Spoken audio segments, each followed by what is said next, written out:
Assalamualaikum warahmatullahi wabarakatuh teman-teman. Selamat datang kembali di MPH Channel. Kali ini kita akan membahas Kang Mahesa Al-Bantani mendadak lupa jadi NU ya. Mari kita lihat dulu videonya teman-teman semuanya. وعدنان بلا ريب عند ذوي العلوم النسبية إلى الذبيح إسماعيل نسبته ومنتماه.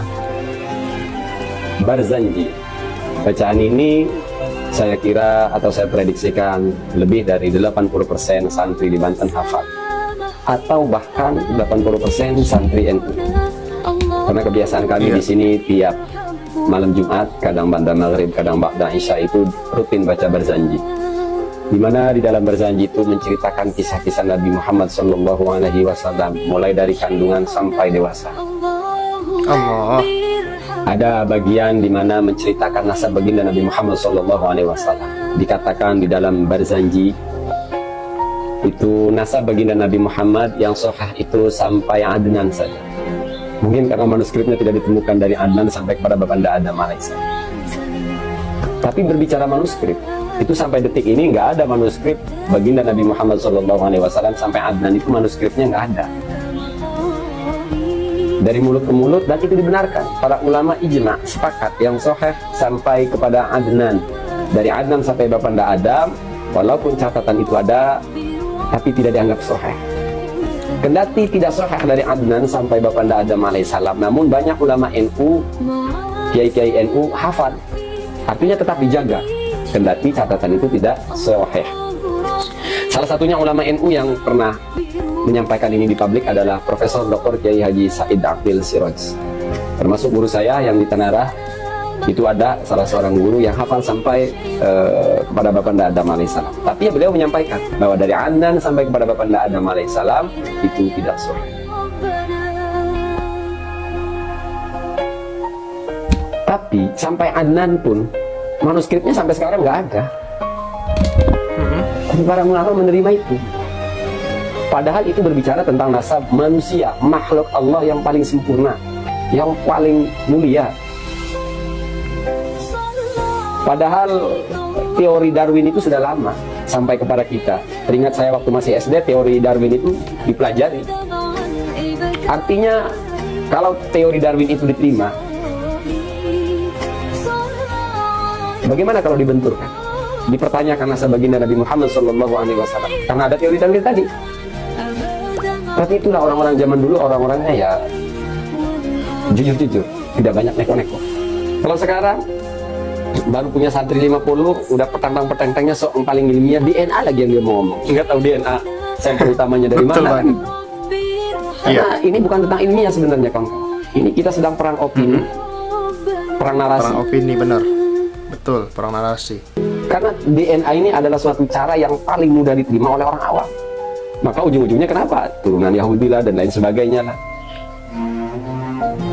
Nasab baginda Nabi Muhammad, manusia dan makhluk Allah paling sempurna saja, tidak sedetail itu dimintai pertanggungjawaban oleh mereka sampai tes DNA. Karena sudah tidak ada kepentingan dengan baginda Nabi Muhammad SAW. Kehadiran ataupun nasab baginda Nabi itu tidak menguntungkan ke politik. Iya. Tidak menguntungkan isu politik. Yang sekarang ada itu ya anak cucunya. Maka itulah yang dipersoalkan. Maka jangan heran kalau ada di salah satu perkumpulan, di salah satu momentum perkumpulan mereka ada salah seorang apa gitulah. Dan kenapa orangnya yang mempersoalkan itu selalu orang-orang yang selalu kadang suka sentimen terhadap syariat Islam? Ya, tanyakan itu dalam hati kawan-kawan. Yang kita hadapi ini bukan ilmiah, tapi keegoisan dan keangkuhan dan keserakahan. Caranya membuat narasi, membuat opini. Itulah yang mereka lakukan. Maka oleh karenanya pada kesempatan kali ini, kendati ini sudah terlanjur kacau balau buat para habaib, jadikan ini sebagai hikmah. Anggap saja ini teguran dari Allah Subhanahu wa Ta'ala secara hakikat, agar kita tidak bersifat arogan. Karena sungguh ini sangat lucu persoalan yang kita hadapi sekarang. Muncul dari orang-orang yang penuh ambisi, mempersoalkan catatan. Mereka sendiri mengklaim catatan, bahwa mereka adalah durianan. Luar biasa. Modalnya tokoh ini.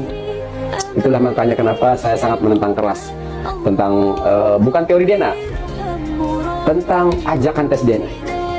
Nggak tahu sampel utamanya dari mana. Yang jelas ini tersistematis dan terencana sudah sejak lama, sementara orang yang menjawabi dengan spontan.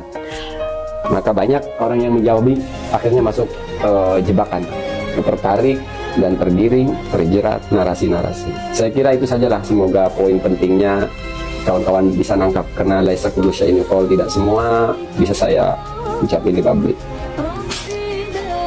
Hadanallahu wa iyyakum ajma'in, wal 'afwu minkum. Wassalamualaikum warahmatullahi wabarakatuh. Luar biasa pembahasan dari Kang Mahesa Al-Bantani mengenai perseteruan antara Habaib dengan Kiai Imaduddin ya. Baru punya 50-100 santri udah luar biasa arogannya membatalkan nasab orang lain, membatalkan nasab para Habaib Ba'alawi. Gimana ini ya? Gua terkadang heran juga sama Imad dan komplotannya ini. Yang jelas gerakan mereka ini adalah gerakan yang sangat luar biasa tersistematis. Ada yang pemberi dana dan juga ada yang bekerja di dalam pergerakan yang sangat luar biasa sistematis ini, teman-teman semua ya. Sistematisnya seperti apa? Sistematisnya ya seperti inilah, nggak selesai permasalahan nasab ini. Padahal sudah jelas bahwasannya nasab Habaib Ba'alawi itu nasabnya sudah sahih dan juga sudah diakui dari dulu sampai sekarang. Sampai ada lembaganya yang dibuat pada tahun sebelum Indonesia merdeka, Rabitah Alawiyah nama lembaganya buat teman-teman yang tidak tahu. Sampai sekarang masih menaungi daripada nasab-nasab keturunan Nabi Muhammad dari Ba'alawi, seperti itu. Terkadang yang gua heran, cucunguk-cucunguk yang bermunculan pada akhir zaman ini, orang-orang yang mengaku sebagai kiai, mengaku-ngaku sebagai gus, mengaku-ngaku sebagai ustadz, ya, membatalkan nasab para Habaib Ba'alawi. Bahkan ada yang ngaku-ngaku sebagai Habaib itu sendiri juga ada, tapi bukan Habaib dari golongan Ba'alawi. Habaib-habaib mereka itu dari golongan Azmad Khan yang tidak tercatat di Rabitah Alawiyah. Ada juga dari Sayyid ya, mengaku-ngaku Asyaibani, itu si Dadang Zulfikar. Pokoknya orang-orang yang membatalkan nasab para Habaib itu sendiri adalah ya mereka lah, para geng begal nasab yang kita sebut sebagai kelompok pembatal nasab para Habaib Ba'alawi. Padahal teman-teman, gerakan pembatal nasab Ba'alawi ini ya memang sangat tersistematis. Padahal ya, para Habaib Ba'alawi itu kan tidak pernah merugikan Indonesia melalui korupsinya, ataupun merugikan Indonesia dengan tingkah laku dan akhlaknya. Nggak ada kan? Ada yang dirugikan nggak ada. Habib Bahar, apa yang dirugikannya untuk Indonesia? Apakah beliau ada korupsi di Indonesia? Tidak ada. Bahkan beliau menolak dengan mentah-mentah bantuan-bantuan yang datang dari pemerintah untuk pembangunan pondok pesantrennya. Berbeda dengan para kiai-kiai yang pembangunan pondok pesantrennya dibantu oleh pemerintah, yang mereka manut-manut saja. Ya gak bakalan ada masalah ya, karena mereka manut-manut saja. Berbeda dengan pesantren-pesantren para Habaib Ba'alawi. Yang jelas gerakan-gerakan para pembatal nasab ini sudah sangat luar biasa tersistematis, dan ada agen intelijennya di balik ini semua. Makanya Habib Rizik berkata bahwasannya ada operasi intelijen hitam di balik isu pembatalan nasab Ba'alawi ini. Yang jelas kita sebut para geng begal nasab ini adalah manusia-manusia pengecut yang melebihi banci, karena mereka ini tidak berani mempertanggungjawabkan daripada omongan mereka di dalam membatalkan nasab para Habaib Ba'alawi. Sudah diundang oleh Habaib Ba'alawi untuk debat ilmiah, membahas tesis ilmiah yang dibuat oleh Kiai Imaduddin, para pembatal nasab, Roma Irama dan lain-lain. Nyatanya tidak ada yang datang karena mereka adalah manusia-manusia pengecut yang hanya bisa beropini dan berbicara di depan media sosial mereka saja. Di dalam media sosial mereka saja, seperti itu teman-teman semua. Masuk di akal kan? Ya, seperti itulah. Oke, sekian video kali ini. Jangan lupa subscribe MPH Channel, bantu tembuskan 100.000 subscriber. Sekarang sudah 50.000 subscriber teman-teman, tinggal 50.000 subscriber lagi, semoga bisa. Semoga teman-teman sehat selalu, terima kasih, assalamualaikum.